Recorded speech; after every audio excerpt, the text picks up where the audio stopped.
काही दिवसांपूर्वी पंतप्रधान नरेंद्र मोदी आणि इटलीचे पंतप्रधान जॉर्जिया मेलोनी यांची इटलीमधील भेट सोशल मीडियावर चर्चेत आली. मोदी यांनी भेट म्हणून मेलोनी यांना मेलोडी चॉकलेट दिले. मग काय, हॅशटॅग मेलोडी तुफान व्हायरल झालं. मेलोनी जेव्हा केव्हा विविध देशांच्या नेत्यांना भेटतात तेव्हा त्यांच्या कूटनीतीमुळे आणि दिलखुलास मोकळेपणामुळे डिजिटल वलय त्यांच्या भोवती फिरते. या मेलोनी बाई आहेत तरी कोण, यांची अनटोल्ड स्टोरी जी फारच इंटरेस्टिंग आहे ती आपण जाणून घेऊयात. गरिबीत जन्माला आलेल्या मेलोनी इटली देशाच्या पहिल्या महिला पंतप्रधान बनतात आणि आज जागतिक पटलावर स्वतःची वेगळी ओळख निर्माण करणाऱ्या मोजक्याच महिला पंतप्रधानांमध्ये मेलोनी यांचं नाव येतं. एखाद्या चित्रपटालाही लाजवेल अशी त्यांची कहाणी आहे. त्यामुळे जॉर्जिया मेलोनी नक्की आहेत तरी कोण हे आपण आजच्या भागात जाणून घेऊयात. बाबा, खूप बोर होतंय. काहीतरी नवीन फ्रेश ऑर्डर करा ना. माझ्याकडे एक सरप्राईज आहे.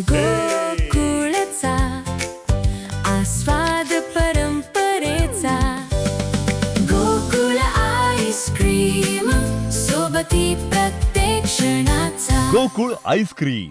नमस्कार, मी गायत्री स्वामी आणि आपण पाहत आहात सकलम. जॉर्जिया मेलोनी यांची दखल जगभराच्या राजकारणात का घेतली जाते?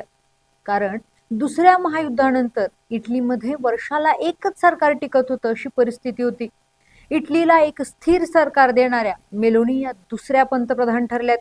अर्थातच या अस्थिरतेमुळे इटलीची प्रगती धीम्या गतीने सुरू होती, पण मेलोनी यांच्या राजकीय स्थिरतेमुळे आणि कूटनीतीतील कौशल्यामुळे त्या युरोपच्या इनर डिप्लोमॅटिक सर्कलमध्ये महत्वाच्या नेत्या म्हणून पुढे आल्या.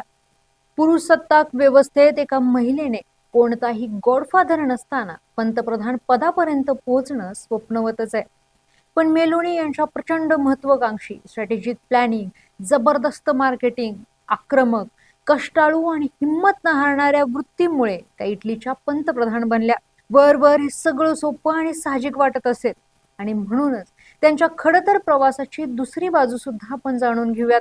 मेलोनी कुटुंबाची आर्थिक परिस्थिती हलाखीची होती आणि या कारणांमुळे मेलोनी यांच्या आईने मेलोनी पोटात असताना गर्भपाताचा विचार केलेला, पण तरी त्यांच्या आईने हिंमत दाखवत मेलोनींना जन्म दिला.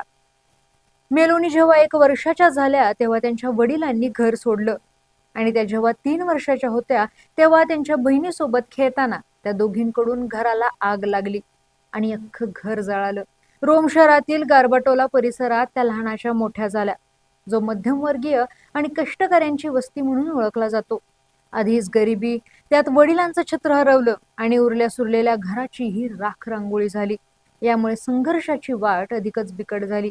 गरिबीमुळे त्यांना कॉलेजचे शिक्षणही घेता आलं नाही, पण यातच त्यांच्यावर लॉर्ड ऑफ रिंग्स पुस्तकाचा प्रभाव पडला, जे वाईटावर चांगल्याचा विजय दर्शवतो. आणि यातून प्रेरणा घेत लॉर्ड ऑफ रिंग्स वरती त्यांनी अतेरेजू नावाचा छोटेखानी स्वरूपात महोत्सव सुरू केला. पण एखाद्या छोट्या घटनेला ब्रँड कसं बनवायचं हे मेलोनी यांना चांगलंच ठाऊक आहे. यामुळे त्या छोट्या स्वरूपातील उत्सवाला ब्रिटनचे माजी पंतप्रधान ऋषी सुनाक आणि एलॉन मस्क यांना सहभागी करून घेत त्यांनी अतेरेजू महोत्सवाला ग्लोबल ब्रँड बनवलं. गरिबीमुळे कॉलेजला ऍडमिशन घेता नाही आलं, पण घर खर्चाची जबाबदारी मोठी होती. यासाठी त्यांनी कधी लहान मुलांचे संगोपन करणाऱ्या नॅनीचं काम केलं, कधी हॉटेलात वेटरचं काम केलं, तर कधी इटलीच्या एका सुप्रसिद्ध बारमध्ये त्यांनी बार टेंडर म्हणूनही काम केलं. यामुळे जमिनीवरच्या लोकांशी भावनिक नातं त्यांना त्यांच्या प्रचारात आणि राजकारणात जोडता आलं. मीही तुमच्यापैकीच एक अशी इमेज त्यांनी बनवली. जॉर्जिया 15 वर्षाच्या असताना इटलीच्या निओ फॅसिस्ट पार्टी, सध्याची MSI पार्टी त्यांनी जॉईन केली. एका मुलाखतीत हुकुमशहा बेनिटो मुसोलिनी बद्दल बोलताना म्हणाल्या की मुसोलिनी हे एक चांगले नेते होते. त्यांनी जे केलं ते इटलीच्या भल्यासाठी केलं. मागच्या 50 वर्षातील ते सर्वोत्तम नेते होते. यावरून त्यांची विचारधारा ही फार राईटिस्ट मानली जाते आणि मुसोलिनी यांच्यानंतर इटलीच्या इतिहासात पहिल्यांदाच मेलोनी यांच्या रूपाने फार राईटिस्ट ग्रुपचे सरकार आले. 2008 मध्ये MSI पार्टीचे सिल्विओ बर्लुस्कोनी इटलीचे पंतप्रधान होते. तेव्हा 31 वर्षाच्या मेलोनी यांना कॅबिनेट मंत्री बनल्या. दुसऱ्या महायुद्धानंतर कमी वयात मंत्री बनणाऱ्या त्या पहिल्या व्यक्ती ठरल्या. प्रस्थापित राजकारणाला कंटाळून त्यांनी 2012 मध्ये MSI पार्टी सोडून त्यांनी स्वतःची brothers of Italy he party काढली. इटलीच्या राष्ट्रगीतातील शब्दांवरून हे नाव घेण्यात आलंय. नव्या पक्षामुळे अर्थातच त्यांच्याकडे जनमत अल्प प्रमाणात होतं, पण 2014 ला मेलोनी पार्टी अध्यक्षा झाल्या आणि अवघ्या 2च वर्षात नवख्या पार्टीला त्यांनी मेनस्ट्रीम पक्ष बनवलं. निवडणुका, प्रचार, समाजकारण, राजकारण जपताना एका मुलाखती दरम्यान मेलोनी यांच्या वैयक्तिक आयुष्याला कलाटणी देणारा प्रसंग घडला. झालं असं की ब्रेक दरम्यान मेलोनी यांनी केळ खाल्लं आणि शेजारील माणसाला असिस्टंट समजून त्याचं साल फेकण्यासाठी दिलं. पण ते असिस्टंट नसून टीव्ही पत्रकार अँड्रिया गियाम्ब्रोनो होते. इथेच त्यांची पहिली भेट झाली आणि ही ओळख प्रेमात बदलली. त्या अँड्रिया सोबत लिव्ह इन रिलेशनशिप मध्ये राहिल्या.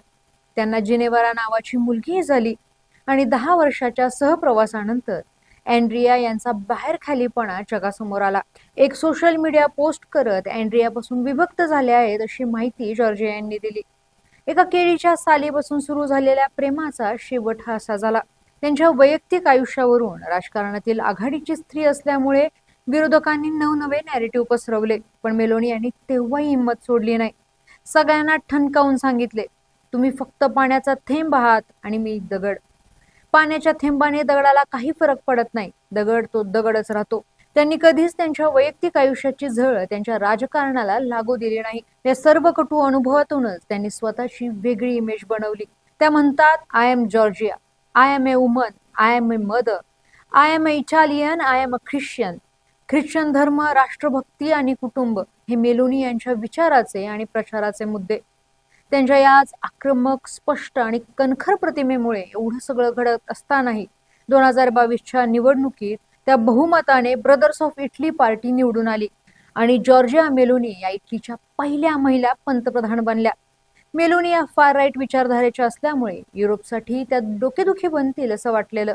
पण रशिया युक्रेन युद्धादरम्यान युक्रेनची बाजू उचलून धरत त्यांनी इटलीला युरोपियन युनियन आणि नाटो मधील एक महत्वाचा सदस्य म्हणून मान्यता मिळवून दिली. ट्रम्प यांच्याही त्या गुड बुक्स मध्ये आल्या. तेव्हाच रशियाचे पुतीन निवडून आल्यानंतर त्यांना शुभेच्छाही दिल्या आणि रशियावरचे सँक्शन्स काढण्यात यावे यासाठी मागणीही केली.